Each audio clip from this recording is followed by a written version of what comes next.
반갑습니다. 네. 벌써 비전통독, W 비전통독 신약 벌써 5번째 시간이 되었어요. 우리 절반을 넘었네요. 그래서 오늘 하고 3주 더 모임을 이렇게 하면 그러면은 이제 강의는 다 마치게 됩니다. 네. 할렐루야. 그리고 읽는 거는 4주 남은 거죠. 그죠? 그 강의하고 그 다음부터 읽는 거니까 읽는 건 이제 4주 남아서 읽는 거는 이제 절반 되었고 이제 절반이 남아 있습니다. 와, 서로 좀 박수로 축복했으면 좋겠습니다. 와, 아니면 제 박수를 들으세요, 받으세요. 네, 어쨌든 여러분 너무 수고 많으셨고요.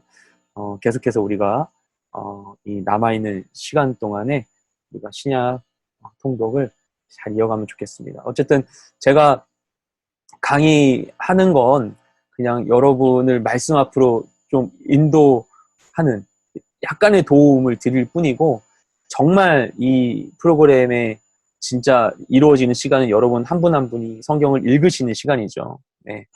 그래서 그때 여러분이 정말 성경을 읽으실 때 말씀 앞에 서실 때 성령님께서 여러분을 가르쳐 주시고 진짜 은혜를 부어주실 줄 믿습니다. 그래서 여러분 각자의 자리 가운데에서 통독을 잘 꾸준히 이어가시길 권합니다. 네, 일단은 강의 바로 들어가도록 하겠습니다. 오늘 다룰 부분은 이제 고린도 전후서 그리고 갈라디아서입니다. 그래서 이제 전체적인 것은 여기 나와 있는 대로 이제 고린도 지역의 특성에 대해서 알려드리고 이제 고린도 전후서의 저술 배경이 어떻게 되는지 왜 전서 쓰고 또 후서를 따로 써야만 했는지에 대한 이런 역사적인 흐름이 있어요. 어쨌든 그런 사건의 흐름이 있습니다. 그래서 그 저술 배경에 대한 것.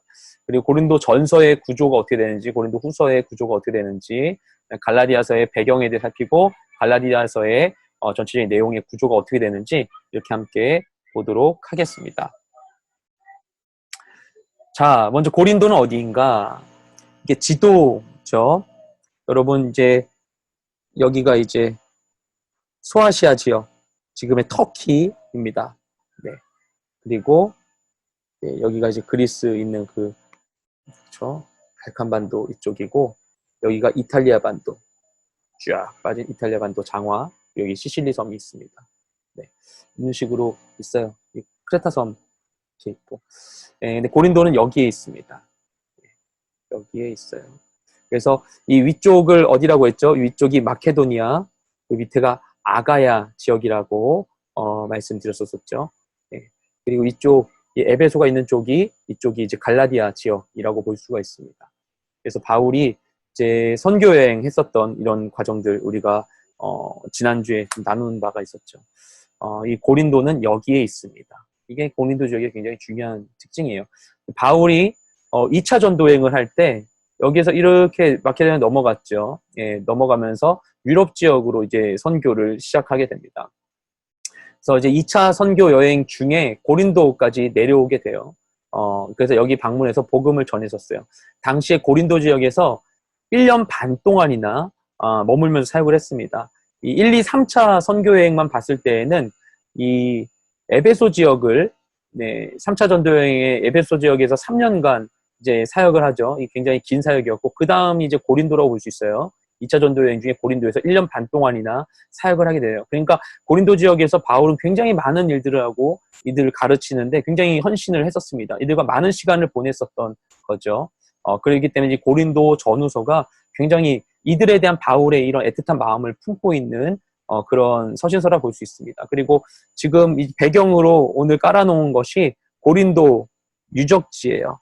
예, 유적지, 기독교 유적이라 할 수는 없고 여기 있는 게 이게 그 아폴로 신전의 터입니다. 그리고 뒤에 있는 요 산, 아크로고린도라고 하는 고린도에 있는 굉장히 높은 이런 구름 지역입니다.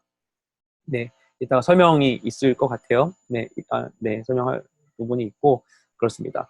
그래서 고린도가 어디 있는지를 일단 우리가 볼 필요가 있어요. 네, 그렇죠? 고린도는 이 지정학적 특징이 굉장히 특이합니다. 이 에베소하고 고린도, 이 소아시아 지역하고 이 마케도니아 아가야의 사이에 있는 제 손이 있는 이 지역을 이 부분을 에게해라고 합니다. 에게해. 들어보죠? 에게 죄송합니다. 에게에 들어보셨죠? 그리고 이쪽이 이오니아해라고 해요. 근데 이 둘 사이에 이 반도가 있는 것인데, 근데 이제 고린도 지역이 이 사이에 아주 가늘게 연결되어 있는 것처럼 보이죠? 맞아요. 그렇게 연결되어 있어요. 그래서 두 바다 사이가, 여기가 지금 열어보시기에는 이 지점이 약간 연결된 것 같겠지만 여기가 사실은 굉장히 좁은 틈이 있고, 그 다음에 이렇게 해서 여기가 이어질 수 있는 거예요. 예. 그래서 이제 인도차이나 반도 밑에도 그 말라카 해협이라고 있죠. 말라카 해협. 말라카 해협을 통해 가지고 많은 선박들이 움직이는 것처럼 여기도 이렇게 굉장히 좁은 이런 곳이 있습니다. 예, 그래서 이 두 바다를 이어주기도 하고, 그리고 헬라 본토로부터 고린도가 있는 이게 약간 섬같이 이렇게 돼 있는데 이게 펠로폰네소스 반도라고 하는 부분이에요. 그래서 요부 펠로폰네소스 반도하고 이 헬라 지역하고를 이제 이어주는 이 초입 부분에 고린도가 있습니다. 바다와 바다 사이, 육지와 육지 사이에 있는 곳이 바로 고린도예요. 네. 그래서 이 지역을 좀 가까이서 보자면 그 고린도가 있는 그 지점을 이제 그 확대한 거예요. 앞에 거랑 비교하자면 어떻게 해야 될까? 약간 요 부분 동그라미로 이렇게 약간 요 부분을 확대한 게 이겁니다. 여기가 이쪽이 위쪽이 헬라 본토라고 할 수 있는데 펠로폰네소스 반도로 바로 이어지는 초입에 고린도가 있어요. 그죠? 그래서 헬라 지역에서 이 펠로폰네소스 반도로 넘어가려면 고린도를 거쳐가야 했습니다. 많은 긴 여행길을 가다 보면 여기에서 좀 쉬다가 이렇게 갔겠죠, 사람들이. 그리고 또 보면은 제가 여기에다가 까만 줄을 쳐놨어요. 까만 줄. 네, 보이시죠? 이 까만 줄은 무엇인가? 이쪽부터 쭉 가면은 이제 이오니아해예요. 그리고 여기는 에게해입니다. 그런데 이 둘 사이를 연결하는 아주 좁은 그런 물길이 있어요. 물길이. 예. 물길이 있었던 거죠. 그래가지고 양쪽 바다의 중심이면서 이 육지와 육지 사이를 잇는 곳이었어요. 그래서 이곳에 19세기에 프랑스가 뭘 하냐? 운하를 건설합니다. 운하. 그래서 지금 여러분이 지도를 보시면은 여기가 이 지도를 만약에 구글 어스 같은 거로 보시면은 여기가 되게 아주 가는 파란 줄이 이렇게 있어요. 여기가 지금은 이런 운하입니다. 운하가 건설돼 있어요. 운하. 그렇죠. 이 배가 이렇게 다니잖아요. 근데 이 코린트 코린트 카널을 여러분이 검색하시면은 이거 말고 여러분 보신 적 있을 수 있는데 이 틈에 꽉 차가지고 대형 여객선이 가는 이런 광경을 찍은 그런 사진도 있습니다. 네. 지금 이 배가 오고 있죠. 배가 대입으로 오는 것처럼 이렇게 들어오고 있어요. 배가 이렇게 쭉 오고 있어요. 배 앞에는 아마 예인선이 끌고 있을 거예요. 이게 굉장히 직접 조종하기 어렵기 때문에 예인선이 이렇게 끌고 움직입니다. 어쨌든 이런 운하가 있어요. 오늘 TMI가 너무 긴다. 어쨌든 이 운하가 전체 길이가 6.3km나 된대요. 이 까만 줄이 길이가 6.3km. 예. 그리고 이 사이 너비가 바닥 너비가 21m. 그리고 바깥쪽의 표면 너비는 25m. 물 깊이는 이제 7m 정도 된다고 합니다. 7m 맞나? 몰라, 아무튼 그렇대요.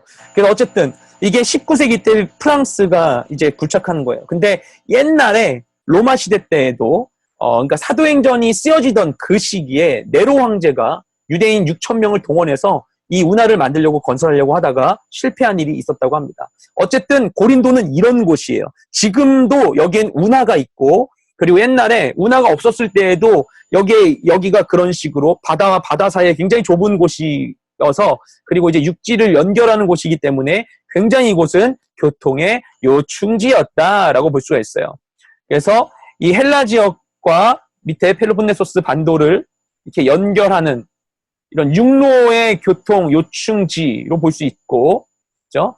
또 하나 이 바다와 바다, 이오니아해와 이쪽 그 이탈리아 바로 있는 이오니아해와 이쪽 소아시아라고 하는 에게를 연결하는 이런 해로의 이런 교통 요충지라고 볼 수 있습니다. 그래서 이 동쪽에는 겐그레아 항구가 있었고, 서쪽에는, 그러니까 겐그레아 항구가 고린도에 있는 건 아니에요. 고린도에서 좀 이동하면 이쪽 동쪽에 있는 갱그레 항구가 있고 그 서쪽으로는 레게움 항구가 있었다고 해요. 그러니까 이제 두 항구가 펠로폰네소스 반도에 이렇게 각각 있었는데 고린도가 그 중간 역할을 했었던 것이죠. 그렇기 때문에 이 이탈리아, 더 멀리 나아가서 스페인, 쭉 가서 스페인, 그리고 소아시아, 그리고 페니키아, 밑에 이집트 이런 곳으로부터 이제 많은 상품들이 서로 이렇게 유통되도록 하는 이 중심지 역할을 고린도가 했었던 것이죠. 그러니까 굉장히 큰 도시였었겠죠. 그래서 고린도 지역은 그래서 완벽한 헬라 지역은 아니었었지만, 그래서 아테네만 하진 않지만 헬라 도시스러운 이런 특징들이 있었습니다. 그래서 헬라 철학에 대한 높은 관심들이 있었어요. 그러니까 지금으로 치면은 교육 수준이 높았다라고 볼 수 있는 것이죠. 지적인 수준이 높았고 그런 이해들이 많이 있는 그런 편이었습니다. 그 또 하나 헬라 지역의 특징으로 있는 것이 다양한 신을 섬겼다라는 거예요. 그래서 굉장히 많은 신들을 섬겼고 많은 신전이 있었다고 이야기가 됩니다. 지금은 거의 뭐 이 정도의 유적밖에 남아있지 않지만 아폴로 신전 배경으로 보이는 거예요. 네, 그래서 유명한 그런 여기서 섬겼던 신 중에 하나는 아스클레피우스라는 치유의 신입니다.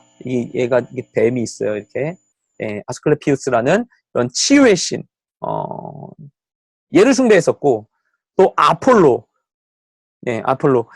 그리스도인 아폴론이죠. 태양의 신이기도 하고, 음악의 신이기도 하고, 의학의 신이기도 하고, 막 여러 가지.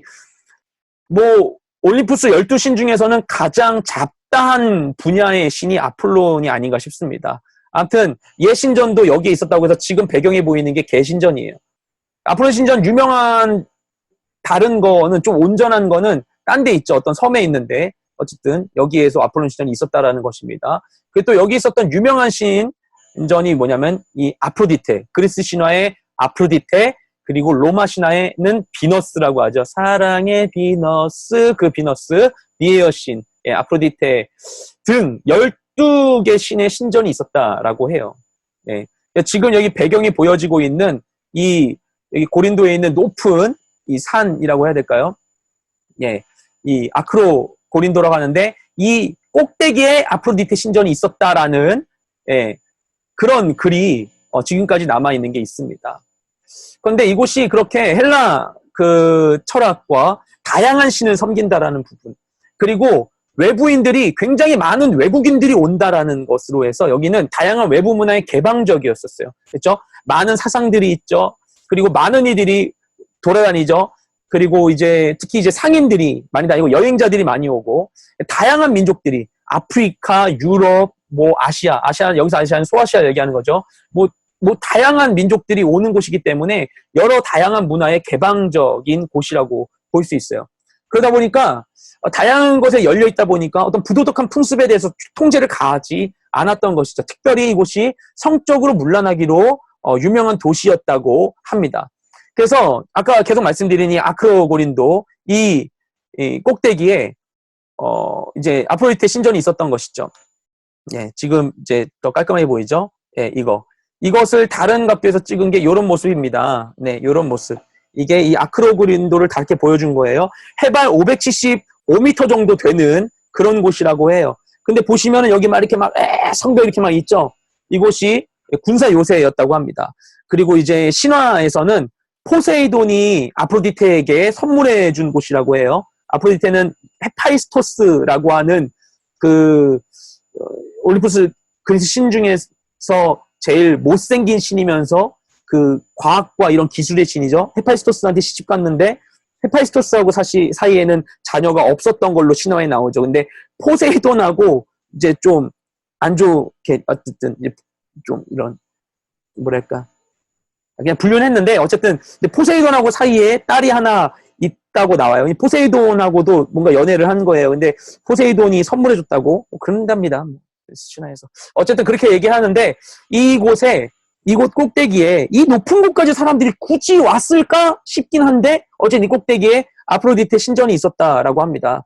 상상도가 뭐 이런 거예요. 이런 모습이었을 것이다 라고 얘기를 하는 거예요. 이렇게 높은 곳에 이렇게 멋있게 지었을 것이다. 지어졌으면 굉장히 멋있긴 했을 텐데 그럼 여기서 뭘 했는가?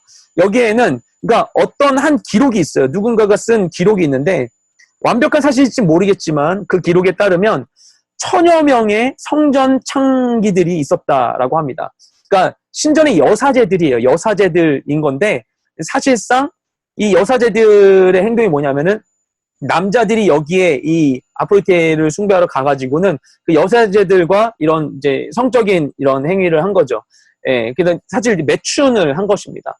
그리고 그런 여사제들은 어떻게 여기 세워진 거냐면 어떤 종교 훈련을 받아서 온 게 아니고 이 지역에 부유한 사람들이 자신들의 여자 노예를 여기다가 막 기부하듯이 한 거예요.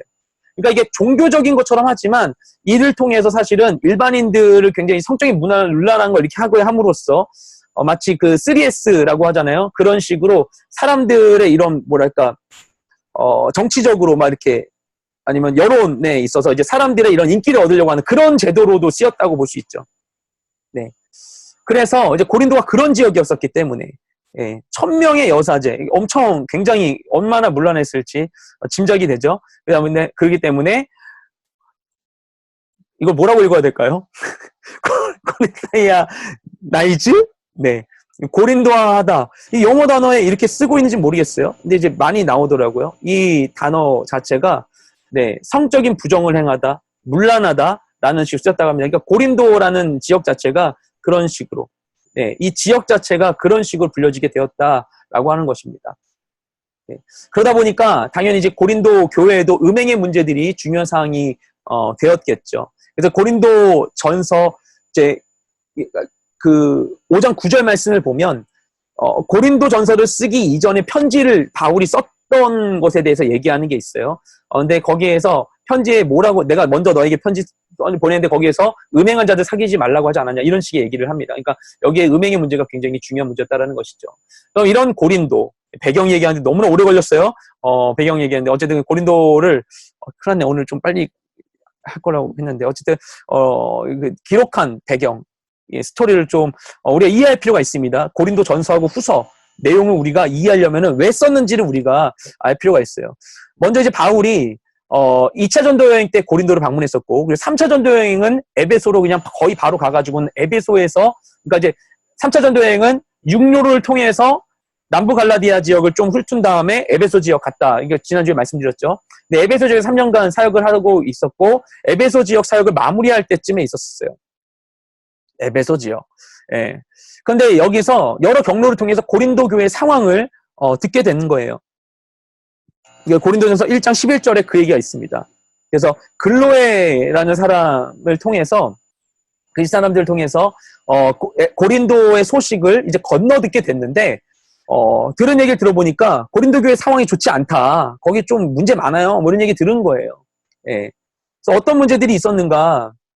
예. 그래서 뭐 음행의 문제라든지 아니면 뭐 심각한 내부 분쟁이 있었다든가 그 사람들 안에 그리고 이제 어떤 특정 사역자를 통해서 인맥 중심으로 분파를 발생한 거예요. 나는 뭐 바울파야, 난 아볼로파야, 난 누구파야 이런 식으로 분파가 발생했고 우상의 재물을 먹느냐 마느냐에 대해서 사람들이 견해 차이가 누군 먹어도 된다, 누군 먹으면 안 된다 말하면서 먹어서 막 시험 들고 누구나 왜 먹는데 뭐라 그래 막 얘기들이 있었던 거죠. 영적인 은사가 이곳에 풍부하게 있었는데 영적 은사가 그냥 그 감사하게 은혜롭게 쓰면 되는데 이걸 막 자랑하는 사람들이 있어요. 은사가 있다고 해서 거룩하고 은사 있다고 다 되는 게 아닌 거죠. 은사를 자랑하고 잘못 사용하는 이들이 있었다라는 것입니다. 그리고 하나님의 만찬, 성찬을 오용하고 잘못 이용하는 부분도 있었고 예배가 무질서한다든지 그리고 이제 부활, 우리 기독교 복음의 핵심이라 할 수 있는 부활을 거부하는 이것을 이제 부인하는 그런 거짓 교사들이 활동하는 여러 가지 문제들이 있었던 거예요. 그래서 고린도 교회의 큰 특징을 두 가지 뽑자면 하나는 뭐냐면은 이곳이 지식과 영적인 은사가 풍부했다는 거. 아까 얘기했죠. 헬라 철학에 원래 바탕이 있었기 때문에 이제 말씀을 잘 듣고 이해하고 이런 지식이 풍부했어요. 바울이 그것을 칭찬합니다. 그리고 이제 영적인 은사도 있었어요. 성령의 놀라운 역사가 있었습니다. 하지만 그럼에도 이곳은 어린아이와 같이 아직 그 신앙이 미성숙하고 신령하지 못했다라고 바울이 이야기하는 것이죠. 이런 이들을 바로잡기 위해서 바울이 고린도전서를 써요. 고린도전서에서 어떤 것을 다루는가? 이 교회 분쟁에 대한 문제, 네, 그리고 이런 성적인 부도덕에 대한 문제, 뭐 이런 거라든지, 아니면 세상 법정에 이제 송사하는 거, 성도 간에 막 재판, 막 이렇게 소송 거는 거, 뭐 이런 문제, 예, 그리고 결혼, 이혼, 뭐 이런 문제들, 우상제물 먹느냐, 마느냐, 주의 만찬 어떻게 해야 되는가, 영적 은사를 어떻게 이용하는가, 예배의 질서를 어떻게 세우는가, 부활은 무엇인가, 부활의 의미가 무엇인가, 이런 것들을 이제 가르치게 되었던 것이죠. 그러니까 고린도 교회가 당면에 있는 여러 가지 문제들에 대해서 해결책을 제시하는 것이 고린도전서예요. 자신이 들은 이런 문제점에 대해서 얘기하고 또한 고린도 교인들이 물어본 것에 대해서 대답하는 이런 내용도 있습니다. 목회적인 교훈을 주기 위한 책이 고린도전서였어요. 그래서 고린도전서를 보면 특별히 이게 어떤 부분이 굉장히 중요하냐면은 어떤 특정한 상황 속에서 그 어떤 문화적인 맥락 속에서 복음의 원리를 어떻게 적용시킬 수 있을 것인가, 이것을 잘 보여주는 게 고린도전서입니다. 그러니까 굉장히 선교학적인 책이라고 볼 수 있는 것이죠. 그래서 그러니까 계속 그 지난주에도 얘기가 있었지만 초대교회에서 아직 그 교회가 기독교가 유대교로부터 완전히 분리되지 않고 완벽한 그 정체성이 완성되지 않았기 때문에 유대적 문화 배경에서 나왔던 이 복음이 어떻게 해서 다른 곳에 적용될 수 있을 것인지, 다양한 상황에 어떻게 적용할 수 있을 것인지가 굉장히 중요한 문제였었던 것이죠. 고린도 교회를 향해서 굉장히 디테일한 얘기들을 바울이 하게 됩니다. 그리고 이제 고린도전서에 나오는 해법들이 당대 고린도 사회에서 그 사회의 문제, 그 사회의 분위기 안에서 복음을 적용하도록 하는 바울의 제안이었어요. 그렇기 때문에 모든 것이 오늘날 우리 상황에 문자 그대로 적용할 수는 없는 부분들이 있습니다. 어떤 것들은 그렇습니다. 그래서 보다 깊은 성찰과 고민을 할 필요가 있는 것이죠. 이것이 왜 주어진 것인지, 왜 바울이 얘기했는지 그 근본적인 이유를 우리가 찾을 필요가 있습니다. 그래서 예를 들면 우상제물을 먹는지에 대한 문제, 아니면 여성들이 이제 교회에서 예배 드릴 때 예배포를 쓰고 해야 된다라는 이런 거는 오늘날의 문제 상황과는 굉장히 차이가 있죠. 하지만 이제 교회에 대한 것들, 아니면은 성도, 우리 몸이 교회다라고 하는 것, 우리가 거룩하게 살아야 된다라는 것, 아니 교회 안에서 이런 권징, 잘못에 대해서 이렇게 치리하는 것이 있어야 된다라는 것, 사랑이 중요하다는 것, 영적 은사가 왜 필요한 것이었는지, 왜 영적 은사를 어떻게 사용해야 되는지에 대한 부분들, 뭐 부활에 대한 거, 이런 것들은 지금도 우리가 그대로 적용하기에도 무리가 없는 이런 말씀들을 볼 수 있습니다. 어쨌든 간에 이 고린도전서를 통해서 우리가 변치 않는 복음을 어떻게 각 상황에 적용해야 될지에 대해서 지혜를 얻을 수 있는 것이죠. 여러분 읽으시면서 그런 묵상들 하실 수 있으면 좋을 것 같아요. 그래서 이렇게 고린도 교회 문제들에 대해서, 고린도 교인들의 질문에 대해서 편지를 쓰고 나서 이때가 이제 에베소에서의 3년 사역의 후반부에 고린도전서를 썼어요. 그런 다음에 바울이 이제 원래 이제 고린도를 빨리 갈까 어쩔까 막 이렇게 막 여러 가지 계획을 했는데, 어쨌든 간에 여차저차해서 바울이 그 마케도니아 지역으로 가 있는 중이었습니다. 그때 마케도니아 지역에서 고린도 후서를 써요. 예, 고린도 후서를 씁니다. 근데 고린도전서 쓰고 고린도 후서를 쓰잖아요. 고린도전서에서 뭐 빼먹은 게 있나? 왜 고린도 후서를 썼나라고 생각할 수 있어요. 그냥 고린도 후서를 읽으면은 우리가 그것이 잘 이해되지 않을 수 있어요. 근데 이제 되게 중요한 게 뭐냐면 고린도전서에서 고린도 후서 쓰는데 시간이 6개월 차이예요. 고린도전서를 쓴 지 6개월밖에 되지 않은 상황에서 고린도 후서를 씁니다. 왜? 고린도전서 쓴 지 얼마 되지 않아서 바로 다음 선지서를 써야만 했을까? 나 그거 빼먹었어. 내가 그거 이거 얘기해야 되는데 나중에 생각났어. 이를 쓴 것인가? 근데 바울이 고린도전서를 쓰기 전에 또 하나의 서신서를 썼던 것으로 짐작이 됩니다. 그것은 이제 우리 남아있지 않고 성경에도 없는 거지만 고린도전서에서 바울이 그런 말을 자꾸 남겨요. 그런 뉘앙스를 자꾸 남겨요. 그래서 첫 번째 서신이 원래 있었어요. 예, 썼는데 고린도전서에서 바울이 그 얘기를 하는 거예요. 그러면서 뭐라고 하냐면, 첫 번째 서신에서 어떤 얘기를 하냐면은, 내가 지금 에베소에 있는데 너네한테 갈 거야. 고린도 지역에 갔다가 그 다음에 마케도니아 갔다가 다시 고린도 갔다가 예루살렘 갈게 라고 바울이 이 첫 번째 서신에서 밝혔던 거예요. 근데 그렇게 서신을 이미 보냈고 에베소 지역에서 이제 사역을 마무리하면은 먼저 얘기했던 것처럼 나 고린도 지역 가야지 하고 있는데, 그런데 아까 얘기했듯이 이 글로의 집 사람들로부터 이 상황 중에서 고린도의 그 심각한 상황을 들은 거예요. 빠밤. 그러니까 바울이 완전 충격받은 거예요. 뭐야, 나 서신 보냈는데 그 사람들 얘네들 이런 거 얘기할 때가 아니구나. 지금 얘네 고린도 상황이 심각하구나. 이렇게 생각을 하는 거야. 그래서 계획을 바꿉니다. 그래서 그 고린도를, 원래 계획은 뭐냐면 고린도를 그 마케도니아 가는 길에 고린도 들렸다 가는 식으로 이제 경유해서 가려고 그 정도로 생각했었던 것인데, 그 정도로 하지 않고 그냥 아예 그 고린도를 메인으로 하자. 그래서 고린도 지역에서 아예 그냥 겨울을 오랫동안 좀 보내면서 이 문제들을 해결하자 라고 생각을 하면서 고린도 전서를 쓰는 거예요.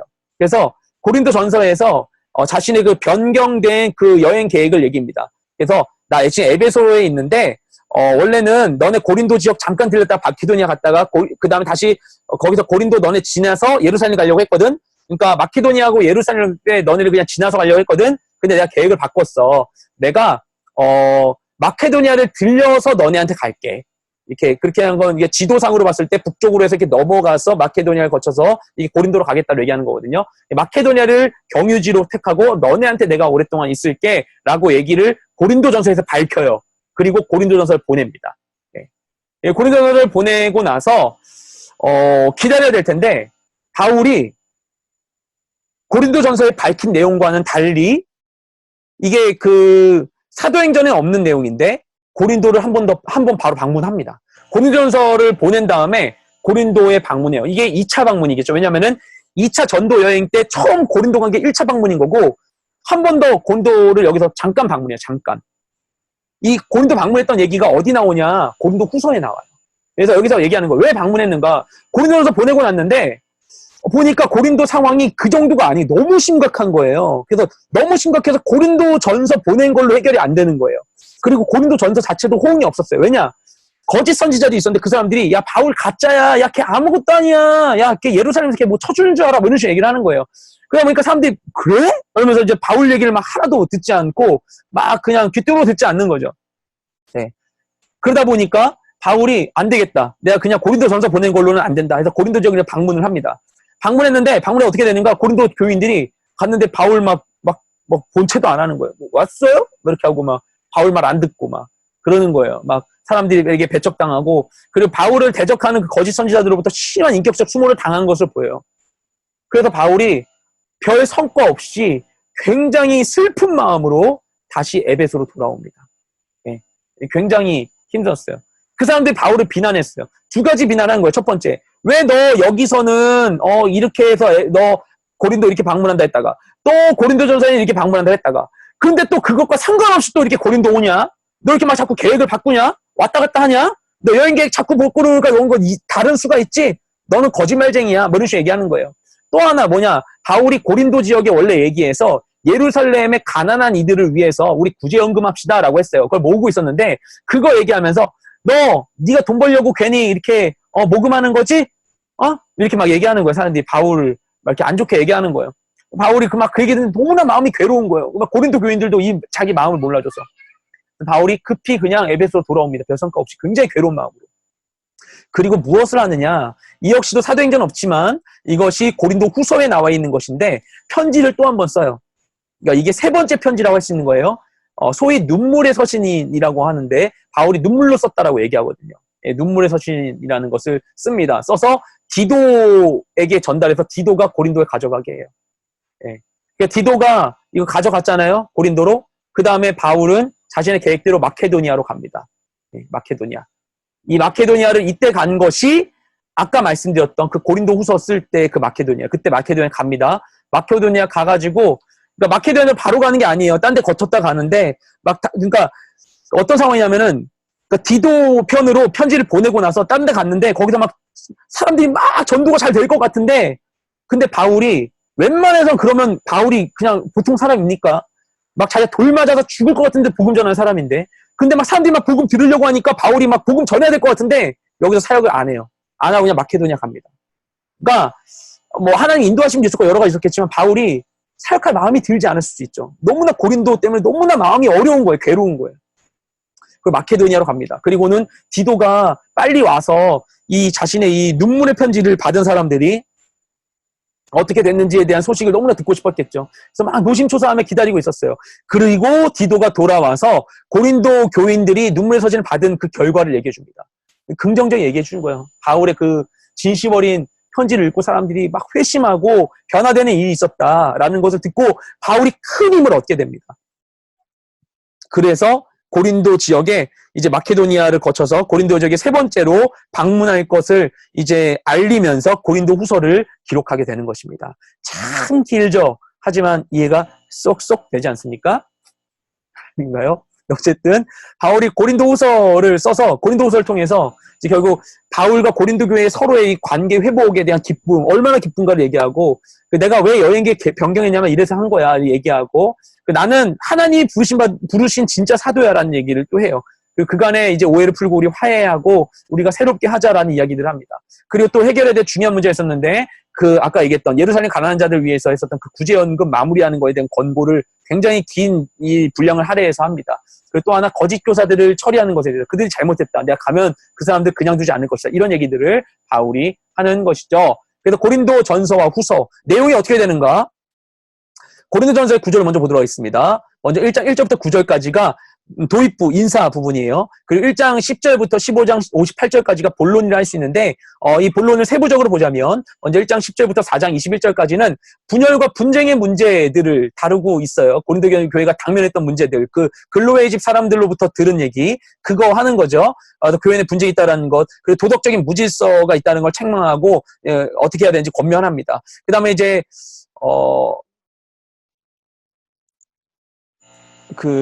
고린도, 아무튼, 네, 5장 1절부터 6장 20절까지, 5, 6장에 있어서는 바로 이어서 뭐냐면은, 윤리적인 문제를 해요. 윤리적인 문제들. 도덕적인 무질서가 이들 가운데 있었다라는 것을 듣고서 이것에 대한 책망의 말을 합니다. 그들에게 있었던 근친상 간의 문제가 있었었고요. 그리고 성도 간의 문제를 자꾸 세상 법정에서 해결하려고 하는 것, 그리고 이제 음행하는 그런 죄들이 있었는데, 그런 것들에 대해서, 이렇게, 이제, 가르치는 내용들이 있죠. 그 다음에 이제 7장 1절부터 40절까지, 그러니까 7장 전체입니다. 7장 전체 동안은 결혼과 관련된 문제들이에요. 그래서 미혼자의 결혼 어떻게 해야 되는지, 그 부부 생활 어떻게 해야 되는지, 이혼에 대한 거, 그리고 믿지 않는 배우자하고는 어떻게 믿지 않는 배우자가 있을 경우 어떻게 해야 되는지, 이런 것들. 그리고 이제 남편을 사별하거나 이별한 이 과부가 어떻게 재혼해야 되는지, 이런 부분들에 대해서 이야기를 하고 있습니다. 그러니까 과부가 재혼한 경우 어떻게 되는지 이런 것들이 있고, 그 다음에 이제 8장 1절부터 11장 1절까지는 이제 우상의 재물을 먹는 문제에 대한 부분이에요. 근데 여기서 되게 재밌는 건 뭐냐면 우상 재물을 먹는 문제 어떻게 해야 되는가? 옳고 그름의 문제로 접근하지 않습니다. 먹어도 돼, 안 돼 이런 부분이 아니라 이것을 사랑의 측면으로 얘기를 해요. 사랑과 자유에 대한 것. 우리가 성도로서 자유를 얻었지만 다른 성도를 동역자들을 사랑하는 마음으로 제한해야 되는 것, 그들을 배려해야 된다라는 이런 측면으로 굉장히 놀라운 이런 깊은 이야기를 하게 되는 것입니다. 그래서 절제해야 된다라는 차원으로 접근하는 아주 지혜로운 이야기를 해줍니다. 그 다음에 11장 2절부터 14장 40절까지는 공적인 예배에 대해서 어떻게 해야 되는지 얘기합니다. 예배포 쓰는 거, 성찬, 영적인 은사를 어떻게 사용하는가. 이 은사 얘기가 굉장히 중요합니다. 이것은 우리가 성령의 은사를 이해하는 데 있어 여기가 굉장히 중요한 부분이 고린도전서에 나와 있는 거예요. 그래서 되게 중요한 거. 첫 번째는 뭐냐면 이 모든 은사, 우리가 다 다른 은사를 가지고 있을지라도 주신 하나님 성령이 한 분이시다. 역사한 분 한 분이시다. 그러니까 너네 다 다른 게 아니다. 우리는 같은 목적을 가지고 있다는 것이고 아주 중요한 목적이 무엇인가? 사랑. 사랑이 기본 원리여야 된다. 이게 굉장히 중요한 얘기죠. 고린도전서 13장에 나와 있는 사랑에 대한 이야기를 얘기를 합니다. 그리고 그 15장에서는 이제 부활에 대한 이야기를 합니다. 부활은 기독교 복음의 핵심이라고 할 수 있어요. 그렇죠? 예수님이 부활하심으로 우리가 모두 다 육체 부활할 거에 대한 첫 번째 이제 예표가 되어주고 첫 번째 부활로 우리에게 보여주신 것이고 우리 모두가 다 육체 부활을 할 것이라는 것이죠. 근데 이것에 반대하는 대적자들이 있었고 이 대적자들, 부활을 반대하는 자들에 대한 건 다른 서신에서 나중에 얘기할 때 더 깊이 할 수 있을 것 같습니다. 그래서 부활의 의미가 무엇인가, 부활 후에 어떤 상태에 있을 것인가 이런 이야기들을 합니다. 그리고 이 내용들을 보면 이 본론에서 그 1장 10절부터 6장 20절까지의 내용들을 전반부라고 볼 수가 있어요. 그래서 이 전반부는 그 고린도 교회가 당면한 그 문제들에 대한 거, 이곳에 있는 어떤 교회 내의 어떤 분쟁, 도덕적인 무질서에 대한 것들을 책망하는 내용이라 볼 수 있고, 그 다음에 후반부 내용들이 있습니다. 이 후반부 내용들은 고린도 교회가, 그러니까 이제 전반부는 바울이 이렇게 책망하는 부분이고, 후반부에 대한 내용들은 이건 고린도 교회가 바울에게 서신을 통해서 질문을 던졌었던 것 같아요. 그 질문한 신앙적인 문제들에 대한 답변을 바울이 준 것입니다. 마지막으로 16장 1절부터 14절 16장은 이제 몇 가지 다 다루지 못한 문제들을 언급하면서 마지막 권면과 인사를 합니다. 그렇게 되고 고린도 후서입니다. 고린도 후서는 1장 1절부터 11절까지 도입부 내용이라 할 수 있고 1장 12절부터 13장 10절까지가 본론이에요. 이것도 또 세부적으로 나눠지는데 1장 12절부터 7장 16절까지가 사도직에 대한 변호라고 할 수 있습니다. 그러니까 바울이 나 사도 맞아. 하나님 세우신 사도야라는 걸 얘기하는 거예요. 내용은 어떤 거냐면 내가 왜 고린도 교회 너네한테 가는 계획을 자꾸 바꿨냐면 이러이러해서 한 거야. 이유가 다 있었어. 막 이렇게 얘기를 하는 거야. 그리고 내가 너에게 눈물의 편지를 앞서 보내지 않았니? 뭐 이런 거야. 이런 설명을 하면서 나는 하나님 세우신 사도가 맞아. 얘기를 합니다. 예. 그리고 8장 1절부터 이제 9장 15절까지 8장 9장 두 장에 걸쳐서 예루살렘 성도들에게 이제 구제원금해야 되는 것을 강조를 합니다. 그리고 10장 1절부터 13장 10절까지 본론 마지막 부분에서는 어떤 얘기하냐면은 내가 너네한테 다시 방문할게. 너네 좋은 변화가 있다고 하는데 가서 내가 뭐 할 거냐면은 거기 있는 거짓 선지자들을 가만두지 않을 거야. 그들 권징할 거야. 이런 얘기합니다. 그래서 사도의 권위를 강조하는 부분이라고 할 수 있죠. 마지막으로 13장 11절부터 13절까지 마지막 인사를 하고 축도를 하는데 우리가 예배 때 마지막에 하는 그 축복기도 축도하잖아요. 예수 그리스도의 은혜와 아버지 하나님의 사랑과 성령의 교통하심 이렇게 있을 거다. 이 얘기가 여기 이걸 바탕으로 하는 것입니다. 고린도후서에 나온 내용이죠. 그 다음에 이제 우리 갈라디아서를 후딱후딱 하도록 하겠습니다. 갈라디아서 굉장히 짧아요. 갈라디아서는 굉장히 짧고 1장부터 6장까지 있죠. 개인적으로 제가 성경 전체에서 되게 좋아하는 성경 중에 하나가 갈라디아서고 이게 갈라디아서를 제가 뭘 제일 많이 갈라디아서를 제일 많이 읽었다고 생각이 돼요. 갈라디아서 정말 많이 읽어봤습니다. 개인적으로 되게 좋아하고 아무튼 그렇습니다. 이제 갈라디아는 우리가 이미 잘 알듯이 1차 전도 여행 때 처음으로 복음 전했던 곳이죠. 그래서 여기 이 안디옥에서 그 바로 옆에 육지 지역인데 그렇게 안 가고 이렇게 섬을 통해서 가요. 예. 그래서 섬을 통해서 키프러스 섬을 통해서 구브로 섬이죠. 가죠. 이렇게 배를 타고 이렇게 들어갑니다.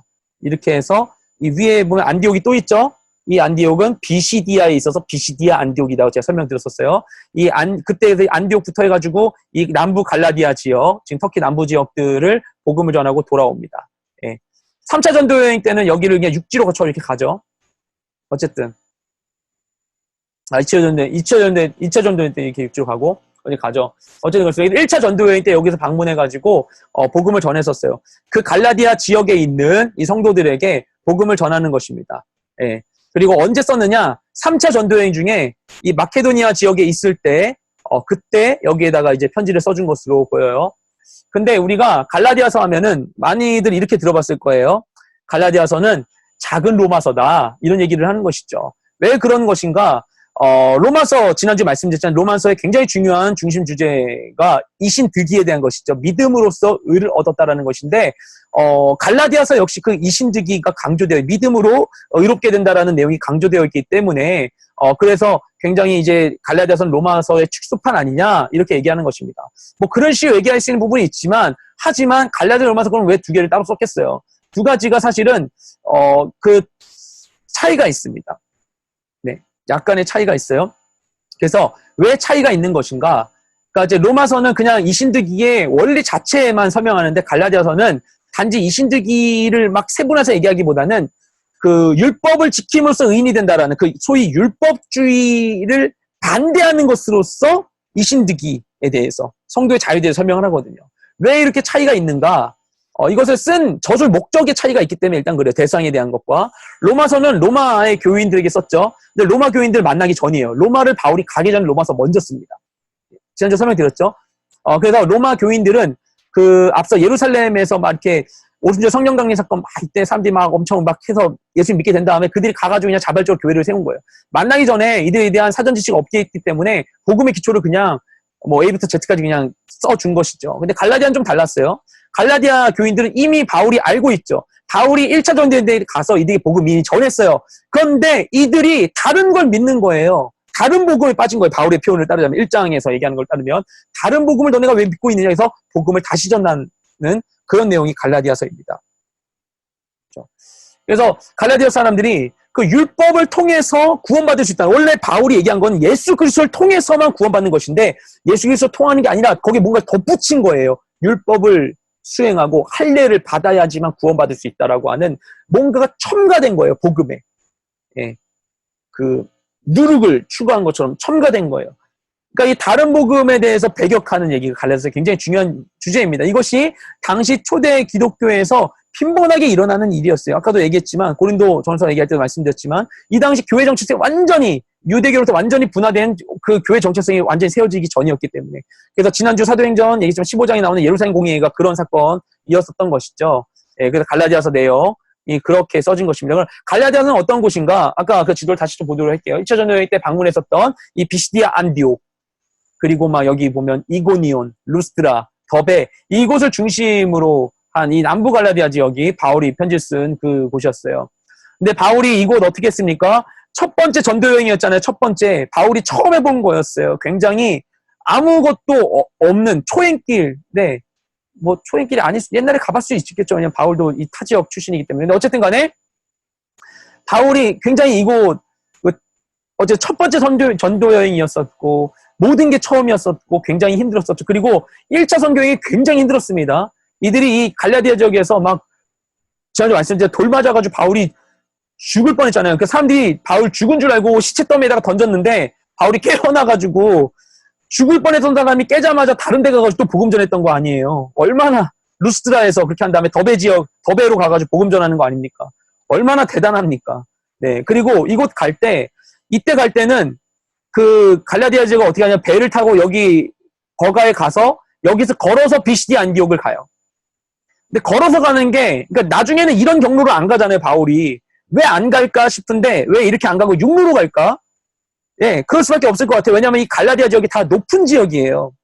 구릉 지역이고 여기에 가기 위해서 이 버가에서 비시디 안디옥 가기 위해서는 굉장히 어려움이 있었는데 게 뭐냐면은 제가 말씀드렸지만 이 타우루스 산맥입니다.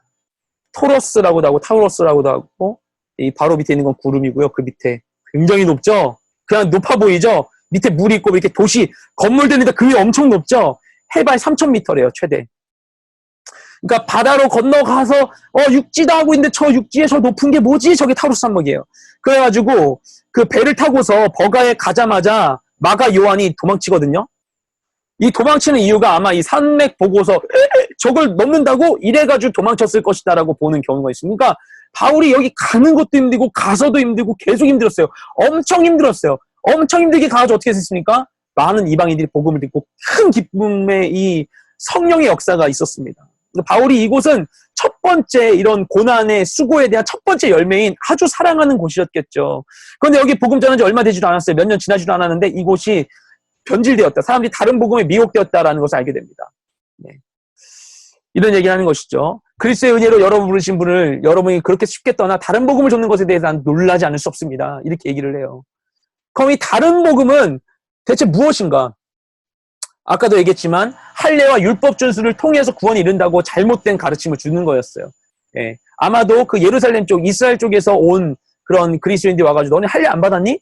야 너네 예수 믿어 할례 받아야 돼. 이런 식으로 얘기했겠죠. 원래 유대교가 이방인이 유대교에 들어가려면 할례를 받아야만 진짜 유대교였고 할례 받지 않은 상태에서 유대교에 들어있는 사람들 거룩한 이방인이라 불렀거든요. 그러니까 할례 받는 게 굉장히 중요했었어요.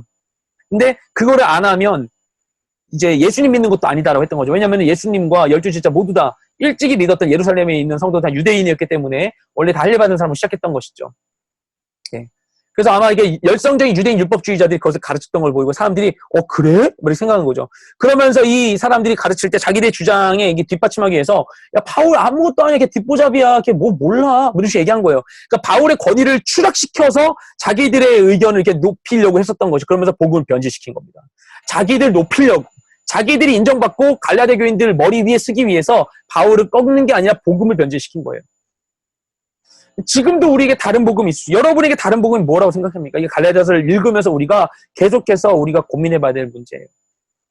정말 내가 예수님 믿는 걸로 내가 충분해야 되는데 계속해서 나는 아니야. 난 구원받을 수 없는 존재야. 난 가짜야. 내가 어떻게 이런 식으로 그러면서 막 뭐라도 막 자꾸 막 해야지 이래야지만 난 새롭게 될 것 같아. 이런 식으로 막 그렇게 생각하는 거. 아니면 돈을 많이 벌어야 진짜 내가 진짜 돈 없이는 난 정말 구원에 이른 게 아니라고 생각하는 뭐 이런 거 사람들의 인정에 대한 정서적인 만족 이런 것들 무엇이 우리의 다른 복음인가? 아니면 막 기독교 음모론에서는 그런 거 있잖아. 그 요한계시록에 나오는 짐승의 표, 이거에 대한 게 이게 베리칩이다. 과거 사람들은 그게 666이 뭐 바코드라고 했고 신용카드라고 했었고 이게 베리칩이다. 뭐 그런지 아닌지 모르겠지만 근데 문제는 뭐냐면은 그것을 받으면 이제 구원이 더 제외된다는 것처럼 얘기하게 되면 그럼 뭐가 되냐? 그러면 마치 구원받기 위해서 다른 게 더 필요한 게 되는 것처럼 되는 거죠. 예수 그리스도의 복음 외에 예수 그리스도를 믿는 것 외에 구원받을 수 있는 다른 도구가 어디 있는 것인가? 그렇죠? 그러니까 구원에 있어서 그리스도의 복음 외에 다른 것이 필요하다는 것은 잘못된 것입니다. 그러면 우리가 바른 행위, 뭐 착한 행동 하지 말라는 게 아니죠. 행위 자체가 필요 없다는 게 아니죠. 그러니까 구원받은 우리들이 마땅히 그리스도에 닿는 삶을 살아야 되는 거지 우리가 행위를 함으로써 구원받는 건 아니라는 것이죠. 이것이 갈라디아서입니다. 그래서 갈라디아서의 이제 내용 구조를 좀 보도록 할게요. 이거 하고 이제 강의 마치도록 하겠습니다. 먼저 1장 1절부터 5절까지 도입부예요. 이제 발신자가 누구, 순진자 누군지 이런 얘기들 얘기하는 겁니다. 그러면서 축복 기도를 합니다. 시작하면서 이제 본론부로 바로 들어가는데 본론부 1장 6절부터 6장 10절까지입니다. 먼저 1장 6절부터 2장 22절까지는 그 자기 자신의 이 사도직을 변호해요. 바울이 여기서도. 그러니까 서신서마다 바울이 자기의 사도됨이 정당하다는 걸 주장하는 부분들이 좀 있어요. 서신서들에. 근데 여기서 이제 자기가 그러니까 이방인의 사도로서 이신득이 복음을 전하기에 나는 부르심받은 자다.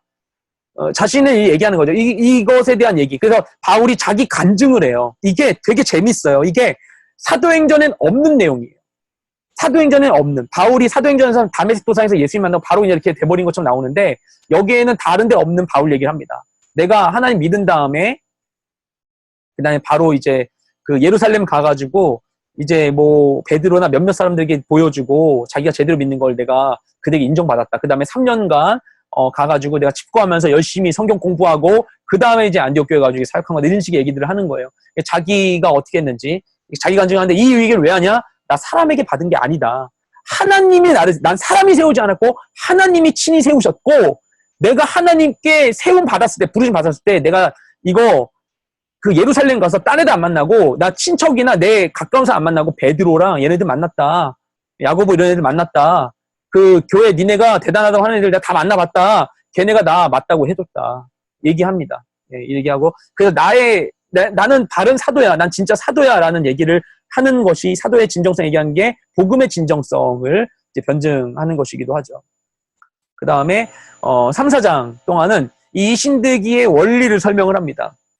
그래서 신학적인 얘기를 하는데 되게 재밌어요. 이 부분이. 되게 다른 어디에도 없는 그런 설명이에요. 이게 그 아브라함의 예를 듭니다. 그래서 아브라함과 모세를 대조해요. 그들이 모세의 율법을 따르면서 막 하는데 근데 모세 전에 아브라함 먼저 있었지. 아브라함은 율법 같은 거 없었는데 어떻게 생각하니? 뭐 이렇게 하는 거예요. 아브라함은 그럼 이방인이냐? 뭐 이렇게 하는 거예요. 아브라함은 믿음으로 구원받았어. 율법으로 구원받은 게 아니고 모세 이전에 아브라함이 먼저 구원받았잖아. 얘기하는 거예요. 그러면서 이제 그렇구나 라는 생각을 하게 해주는 거예요. 다들이. 예. 그러니까 하나님이 아브라함을 처음 부르셨고 그때 율법 없는 상태에 아브라함 먼저 부르신 아브라함이 믿음의 조상인 것이 이방인에게 복음 전하기 위한 하나님의 이런 굉장히 긴 이런 계획이었다라는 것, 큰 그림이었다는 것을 알게 되는 것이죠. 예, 그 다음에 중요한 것, 여기 갈라디아에 나오는 자유에 대한 얘기. 갈라디아서의 키워드는 자유입니다. 자유. 그래서 5장 1절부터 6장 10절까지 이 신득이로 인한 믿음으로 우리가 의롭게 돼서 자유롭게 되었다. 거의 자유로 무엇을 해야 되는가를 얘기합니다. 굉장히 놀라운 이야기들이 있어요. 그래서 자유와 방종의 차이를 얘기하는 부분이 있죠. 그리고 자유를 어떻게 사용해야 되는가? 사랑으로 섬기는 것. 굉장히 중요한 기준이고 또 하나 성령님을 따라하는 것. 이게 자유 사용의 기준입니다. 그 다음에 6장 11절부터 18절까지 마지막 당부를 하고 축복 기도를 하면서 마치게 됩니다요. 네, 이렇게 해서 고린도전후서하고 갈라디아서에 대한 설명을 드렸습니다. 여러분 한 주간 읽으시면서 주님 안에 큰 은혜 얻으시길 소망합니다.